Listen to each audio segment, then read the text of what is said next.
Hello दोस्तों, welcome back to GM classes. आज की वीडियो में हम टैली प्राइम के इंपोर्ट ऑप्शन के बारे में सीखेंगे। इंपोर्ट ऑप्शन की मदद से आप अपना एक्सेल का डाटा टैली प्राइम में कैसे इंपोर्ट कर सकते हैं। ठीक है, ये सब जानकारी मैं आपको दूंगी। इससे डाटा जल्दी आपका जो है टैली प्राइम में ऐड हो जाता है और आपको मैनुअल एंट्री नहीं करनी पड़ती है। इससे क्या होता है, कोई भी एरर आने के या फिर आपकी एंट्री कुछ भी गलत होने के चांसेस कम होते हैं। अगर इसकी आपको जानकारी होती है तो आप एक ही क्लिक में अपना जो डाटा है काफ़ी सारा एंटर कर सकते हैं एक साथ और आपका टाइम भी बचता है।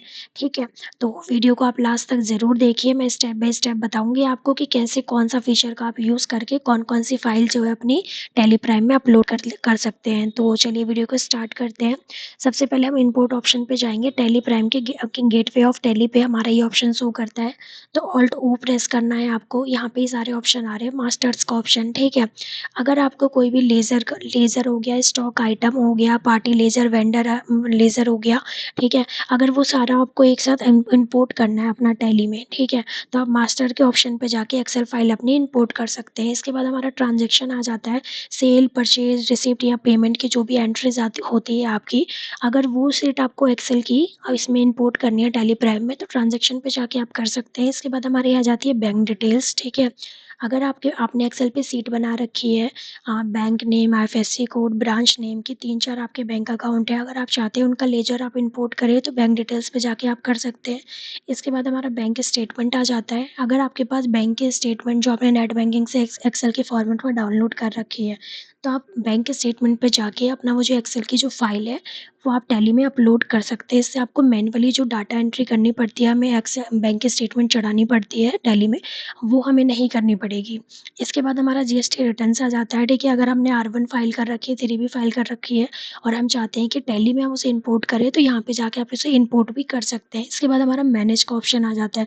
जो हमारा मैनेज का ऑप्शन होता है, इसमें क्या होता है कि जैसे आप इस पे एंटर करेंगे, यहाँ पे 2 ऑप्शन आएगा, एक मैपिंग का, एक सैंपल का।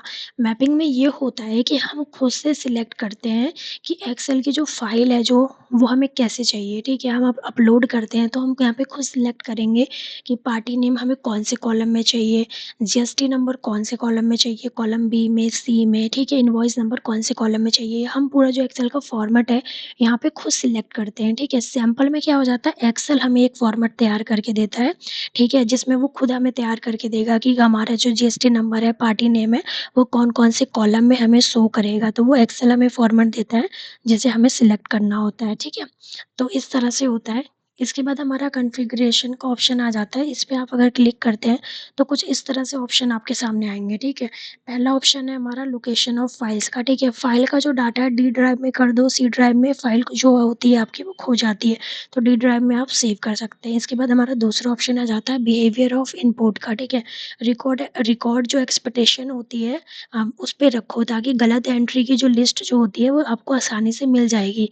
इससे क्या होगा कि जो बाकी का जो काम है वो आपका नहीं रुकेगा। ठीक है, उसके बाद हमारा आ जाता है ओवरराइट वाउचर। ठीक है, हमेशा नो रख इसको ऑप्शन को हमेशा हमें नो रखना है, येस किया तो जो पुराना डाटा है वो हमारा डिलीट हो जाता है। ठीक है, इस ऑप्शन पे जाके इसके बाद हमारा ये ऑप्शन आ जाता है रिमूव इनवैलिड कैरेक्टर्स। ठीक है, इसको हमें येस रखना है। येस रखोगे, एक्सेल का जो फालतू का स्पेस होता है वो खुद साफ हो जाएगा, डुप्लीकेट लेजर जो है वो नहीं बनेगा। इसके बाद हमारा आ जाता है folder path for new payment reverse. ठीक है, बैंक से फिल पेमेंट की जो भी फाइल होती है वो यहाँ आएगी और पाथ डी ड्राइव में जो है आपका ड्राइव में वो अपने आप सेव हो जाएगी, या फिर आप उसे डी ड्राइव में कर सकते हैं। इसके बाद हमारा आ जाता है folder path for imported payment reverse. ठीक है, ये ऑप्शन आ जाता है। ठीक है, जो इसमें क्या होता है, फेल वाली जो फाइल है इंपोर्ट होने के बाद यहाँ सेव होगी, इसको भी डी ड्राइव में आप रख सकते हैं। ठीक है, तो इस तरह से हमारे ये ऑप्शन होते हैं। सबसे जो मेन ऑप्शन है हमारा कॉन्फ़िगरेशन का है।